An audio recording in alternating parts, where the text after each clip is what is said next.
نن زه تاسو ته ډیره زیاته قیمتي او ډیره زیاته عظیم الشان وظیفه هم څوک دا وظیفه کوي نو الله پاک به د انسان ته کور ورکي. الله پاک به د انسان د خپل کور مالک کی. که چېرته را کور یې وړوکی وي الله پاک بوله را کور ډیر زیات غټ کی. الله پاک به د انسان له دولت ورکی. الله پاک به د انسان له رزق ورکی.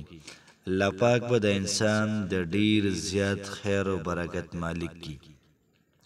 څومره د انسان ګناهونه دي الله پاک بوله دا ګناهونه محترمو دا ختم کی.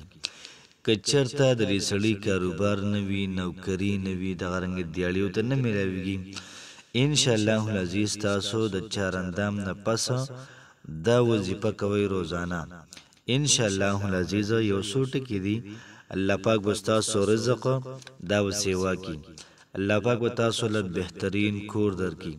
الله پاک به ستاسو ګناهونه معاف کی.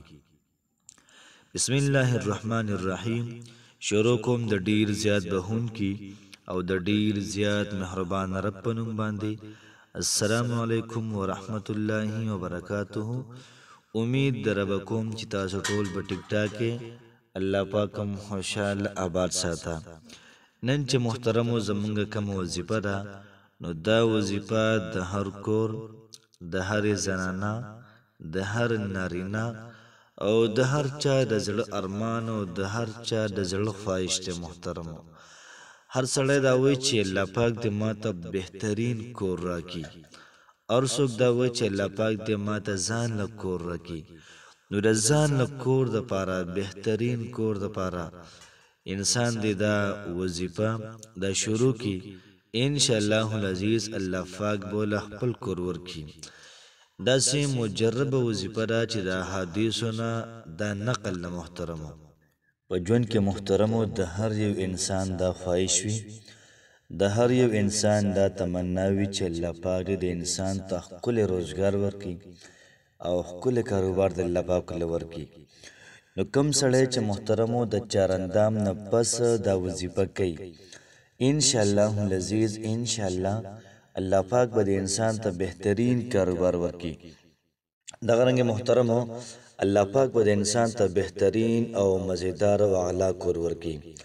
بعض وخت زمونږ چې کوم کورونه وي نو هغې ترتیب داسې وي چې سلو پنځه رونه یا شپږ رونه دا په یو کور کې وي چې یو پلار یو دغه رنګې رونه پکې ډېر زیات وي نو بیا ګزاره کېږي. نو که چېرته دا رونه ټول ودونو کې به د هغوی بچي پوره لړل تپلې بیا نو دا بیا په یو کور کې مینج کول او په یو کور کې به یې څارول ډېر ګران کار دی. بعض وخت محترمو ماشومان جګړه کوي، کله کله ښځې هم یو بل باندې ورشي جګړې مګړې شروع کړي نو هلکه تنګ شي یار. او هر څوک دا وایي چې یا الله پاکه موږ له ځان له بهترین کور راکړه چې دومره درز غوبل جګړې مګړې پکې نه وي، ډېر زیات او شور پکې نه وي. نو د هر چا د ژوند خواهش دی نوی کور، بهترین او اعلی کور او ورسره بهترین کاروبار. دا محترمو د پوره دنیا کې د هر یو انسان بعضې وخت خلک وایي د هر دویم انسان خواهش دی. نه، د هر یو انسان خواهش دی چې الله پاک دې له بهترین کور ورکړي او الله پاک دې له بهترین کاروبار ورکړي. یاد ساتئ محترمو سره د بهترین کاروبار الله پاک به د انسان له بهترین رزق ورکړي. بهترین نن سبا د مهنګایۍ دور دی. هلکه محترمو یوې روپۍ پسې ترسیږي، هلکه یو قپ یا یو نوړۍ روټۍ پسې محترمو دا ترسیږي. نو که وظیفه تاسو کوئ یوه انشاءالله العزیز فواید به الله پاک راکوي موږ ته ډېر زیات بې شماره.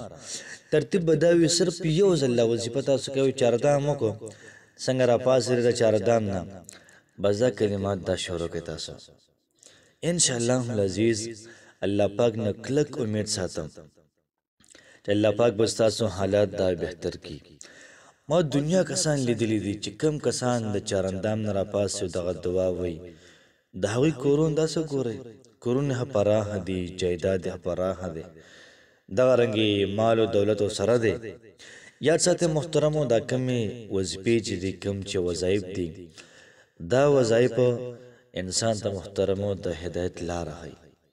دلته کې وظیفه مو شوله، ثواب مو شو ال د کې الله پاک د انسان مرادم پوره کی او دا چې کوم وظیفه را زموږ چې کوم نن وظیفه را دا محترمو دا حدیث مبارکونه دا ثابت وظیفه ده ډیر زیاته بهترینه ډیر زیاته اعلی وظیفه ده کوشش وکړئ مخکې مرګرو سره هم شیر کې په خپل هم وکړئ وظیفه دا سره چې کله تاسو چارندامو کې په ښه طریقې سره د هغې نه بعد چې کله راپاسئ اللهم اغفر لي ذنبي یا الله پاک زما ګناهونه دا معاف کړه وسیغ لي فی داري او ای زمونږ ربا زمونږ کورونه زمونږ کور دا پراخه کې وبارک لي فی رزقي الله پاک زما رزق کې برکت واچوه نو تاسو ګورئ لومبۍ خبره موږ سره د بهنې شوله هر انسان دا غواړي چې الله پاک د ماته بهنه وکړي نو ان شاء الله العزیز دې وظیفې په برکت باندې الله پاک تا ته بهنه کوي دویمه خبره دا چې ووسیغ لي فی داري یا الله پاک زما کور دا پراخه کا پراخه مطلب کو تنگ کوری الله پاک تعالی بهتر نه بهتر کور درکې دغه رنګ یې استادان کور وي او بیا تنگ وي کې دیش الله پاک تعالی بل کور درکې پراخه اور بس اخر کې به کوي کلی پی رزقي یا الله پاک زما پر رزق کې برکت واچي اللهم اغفر لي ذنبي ووسع لي في داري وبارك لي في رزقي نو هر مانزه ته کله تاسو چاردان کوي یا کلم چاردان کوي دا یو ځل لازمي وایي ان شاء الله العزیز الله پاک به ډیر زیات کرم وکي الله پاک به ډیر زیات فضل وکي الله پاک هم خوشاله آباد ساته السلام علیکم ورحمت الله وبرکاته